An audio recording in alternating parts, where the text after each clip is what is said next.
Today, we're kicking off with the first of a short series on the history of horse artillery. This is planned as 3 episodes, but it could well end up being longer. We'll take a look at this fast, mobile arm of warfare, from its earliest beginnings in the 1600s, through its golden age during the Napoleonic Wars, and finally to its legacy in the modern day. In this first part, we'll trace the origins of horse artillery, from its seeds in the 30 Years' War to its dramatic rise at the end of the 18th century, and you'll see what made it different to the batteries that preceded it. Our story begins in the early 1600s, in the middle of one of Europe's most destructive conflicts, the 30 Years' War. To those who know their military history, it will be no surprise that this idea has its roots in Sweden, home to so many innovations and advances in military thinking during this period. Here we meet a Swedish officer named Lennart Torstenson. He began as a page to King Gustavus Adolphus of Sweden, but quickly made his name as an artillery innovator. Gustavus believed artillery had to be mobile, not just lumbering siege pieces that crept across battlefields, but fast, light guns that could support infantry and cavalry. Torstenson took this vision and ran with it. At battles like Breitenfeld in 1631, Swedish guns, lighter and quicker than their imperial counterparts, shredded enemy formations and showed what mobility could achieve. This wasn't yet horse artillery in the true sense. The gunners still marched on foot. But Torstenson's reforms planted the seed. For the first time, artillery was seen as a weapon that could move, strike, and keep pace with the battle. Russia would learn quickly, and would start moving light mortars and very light guns, normally 2-pounders, with the cavalry, from the beginning of the 18th century. These were usually moved on horseback, but weren't separated as their own establishments. Here, we meet Frederick the Great, one of Europe's most formidable generals. Frederick understood the limits of traditional artillery. It was powerful but slow. The gunners moved on foot, and the guns were normally drawn by cattle or oxen, as with the rest of an army's baggage train. His cavalry, fast and aggressive, often outpaced the guns. More importantly, once battle was joined, guns couldn't be repositioned easily if required.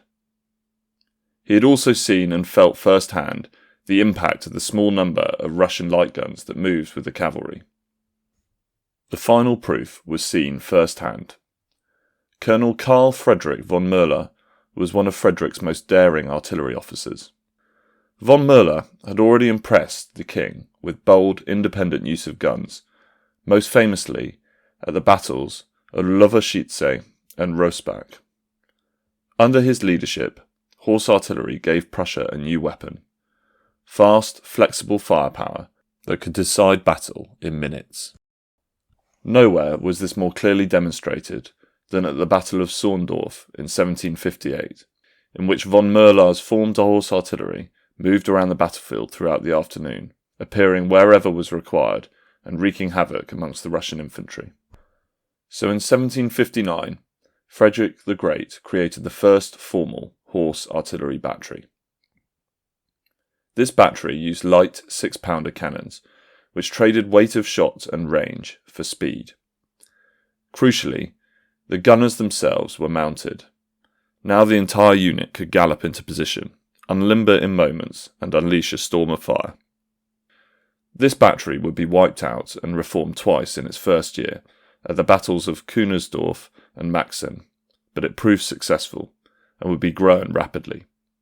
A common misconception is that horse artillery was formed solely to keep pace with the cavalry, but this wasn't the case.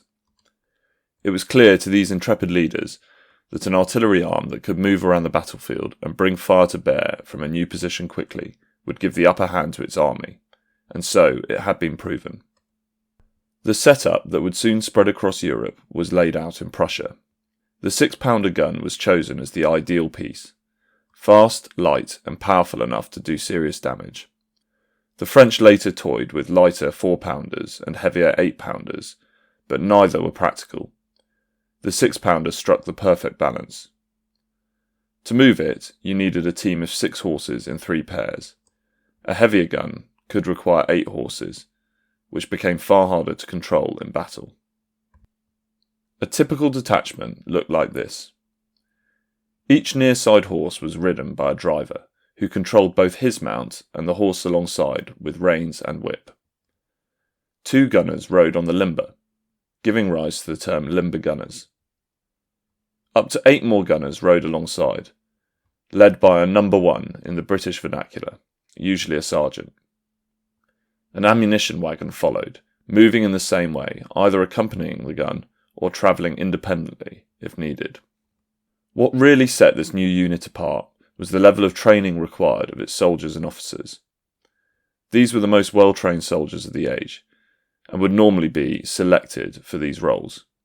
Not only did they have to be expert gunners, able to put their gun in and out of action quickly, but they also had to combine this with all the expertise required in driving teams of horses, alongside the skills of the cavalry, where they often saw action as such. Driving a 6-horse team with 1.5 tons of gun behind it across rough country was no mean feat, and under fire it was even harder. Drivers were carefully chosen and trained. The lead driver watched the battery commander and followed his signals, picking the route and maintaining the position of the gun in the battery's formation. The wheel driver's job was to position the carriage and put the brakes on when needed by reining his horses back. The centre driver, usually the most inexperienced, had to keep the line of draft from lead to wheel taut and straight to ensure that all horses were pulling together for maximum efficiency. All 3 drivers and all 6 horses had to work almost as one being. Whilst the aim wasn't to create an elite, invariably they became so in comparison to the rest of these armies they were in, just based on these training requirements alone. Prussia, as it had so often done, set the model, and soon others followed. Austria would begin to form their own arm in 1778, using cavalry guns with padded seats built on the guns to carry the gunners, called versts. This was cheaper, given the expense of mounting the entire team on horses, but the pace was slow to ensure that those gunners on the verst didn't fall off, and barely held more advantage than making the gunners walk, as with traditional foot artillery. In France, horse artillery appeared in 1791. No one would value it more than a young Corsican artillery officer, Napoleon Bonaparte. Napoleon believed in speed, concentration and shock. Mobile guns fit perfectly into his vision of warfare. The Gribeauval system, named after the French general of the same name, had standardised the design of cannons through the late 1700s, ultimately making them lighter whilst easier to produce and repair. Critical in the development of artillery, this would initially lead to France's experimentation with 4-pounders and 8-pounders, before they also moved to arming their horse artillery with the 6-pounder gun. Much more could be said about the Gribeauval system, but that is more than deserving of a video all of its own. Meanwhile, across the Channel, the British weren't far behind. Here, as on the continent, artillery was a highly trained arm relative to its infantry and cavalry counterparts, but they weren't kept as form units permanently, hence the term detachments when referring to a gun crew and their gun. They would rejoin the pool of trained artillerymen on their return to Woolwich from campaign. In 1793, they created the Royal Horse Artillery, and this new unit would change that structure.